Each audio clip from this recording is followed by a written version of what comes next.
By Laura Leigh ClarkeIf. If you're a go-getter, you likely have a to-do list as long as your arm. You take on more than most people, simply because you've become good at juggling and managing yourself, and as a result, you have to just keep going for fear of letting a plate drop.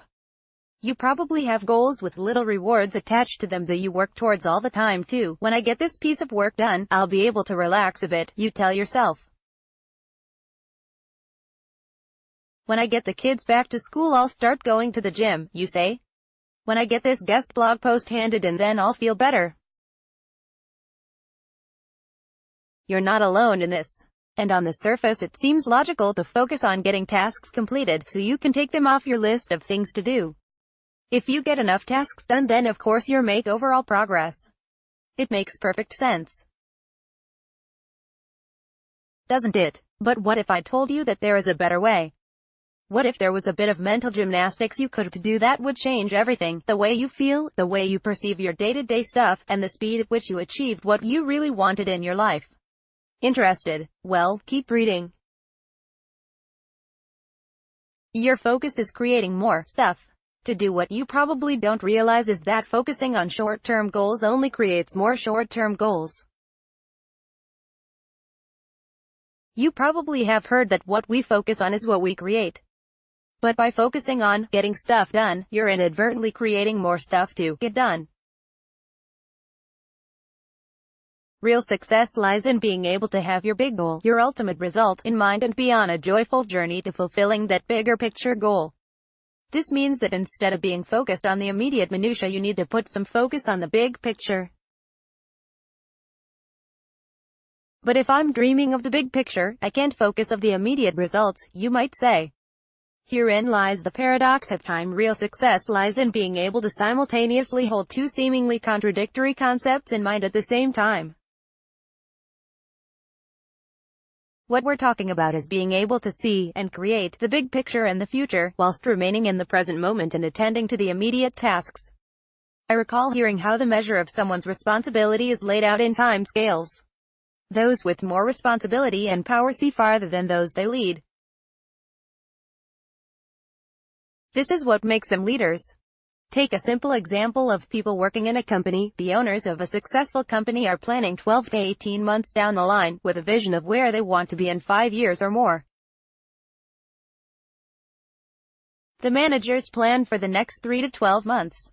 The supervisors plan the next week or two, whilst those doing the work plan and work the day-to-day tasks.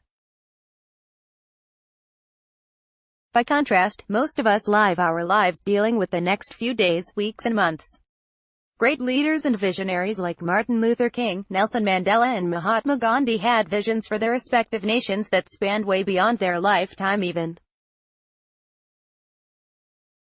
And their legacy, and the effect they had on those nations, reflects this.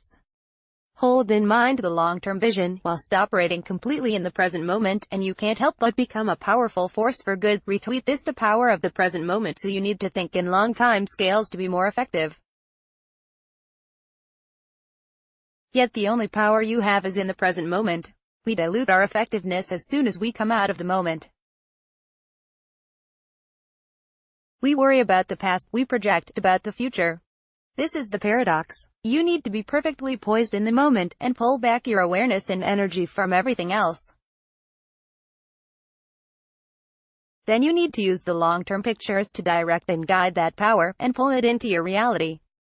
In essence, if you want real success and a sense of accomplishment in your activities, then learn to hold in mind the big picture at the same time as the day-to-day tasks.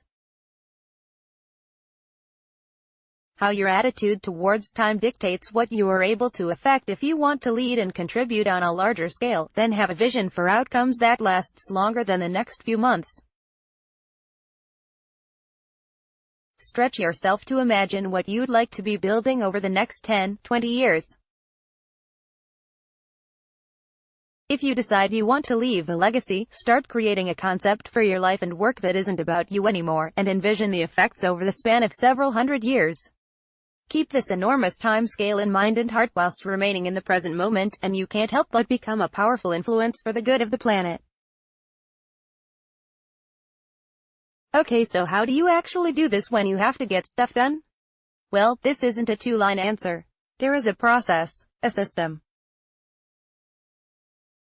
There is a way of structuring what you do, and picking the right projects for you given your natural style and personality.